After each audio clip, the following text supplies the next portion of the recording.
जुल्फ़िकार साहब, आप क्या फोर्स ही कर रहे हैं? अभी आगे जाके मामला बेहतरी की जानिब आपको दिखाई दे रहे हैं, या फिर ये जो एक हम स्टेलमेट देख रहे हैं, एक डेडलॉक है दोनों जानिब से बातचीत के लिए, ना ही कदम आगे बढ़ाया जा रहा है, ना कोई सिचुएशन आगे बढ़ रही है? क्या देख रहे हैं आप?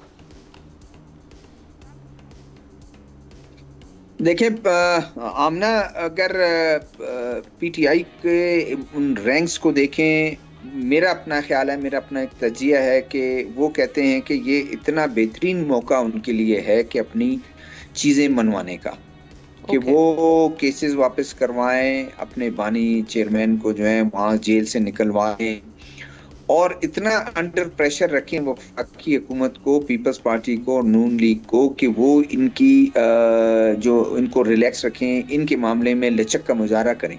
ये एक आसाबी जंग चल रही है। फिर हमने ये भी देखना है कि सिर्फ पीपल्स पार्टी नहीं है, नून लीग नहीं है, नून लीग के अलावा भी एक है जिसका एस्टेब्लिशमेंट है। असल जंग तो उनके साथ चल रही है। Correct. और एक बानी पीटीआई का जब एक बयान आया कि जेल से आया कि 9 मई के जो किरदार हैं, 9 मई के करने वाले जो मुलव्वस हैं, उनको बिल्कुल गिरफ्तार करना चाहिए, उनको बिल्कुल वो करना। तो वो मतलब ये है कि लोगों को एक ऐसा लगा, हम जैसे लोगों को लगा, तो इसका मतलब ये है कि चीजें थोड़ी सेटल हो रही हैं।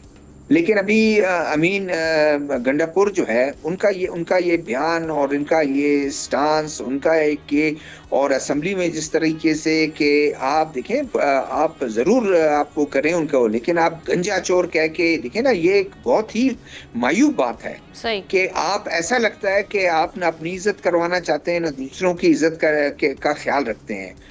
बहुत स्पीकर अगर आप देखें, सरदार अयाज सादिक ने बहुत अच्छी बात की। उन्होंने कहा कि देखें, मैं समझता हूं कि अपनी इज्जत करवाएं, दूसरों की इज्जत करें, और ये पार्लियामेंट एक इसका तकद्दुस जो है वो रहना चाहिए। इसको बेतौकीर ना करें। अगर इसको बेतौकीर आप करें तो फिर आप अपने लिए भी मुश्किलात पैदा करेंगे।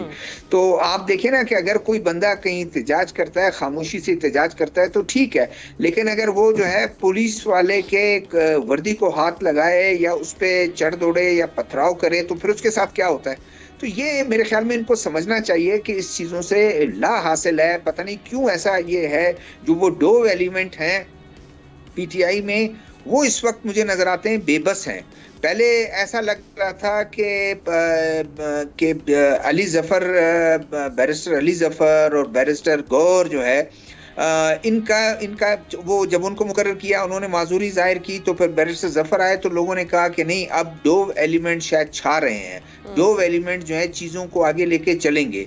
लेकिन उसके बाद अचानक से फिर ये चीजें आ जाती हैं, तो वो दो एलिमेंट अपने बानी चेयरमैन के सामने फिर खामोश हो जाते हैं कि चीजें किस तरह आगे चलेंगी। कि जब आप बिल्कुल एक वो एहतजाज भी कर लें, आप जरूर एहतजाज करें, असेंबली के अंदर एहतजाज कर लें, पार्लियामेंट के अंदर एहतजाज करें, लेकिन एहतजाज उतना ही आप रखें कि जब किसी की वो आज़ादी आपको ज़रूर है, उस वक्त तक जब आप दूसरे को बेतौकीर ना करें, जब दूसरे पर कोई आप बिलो द बेल्ट बात ना करें।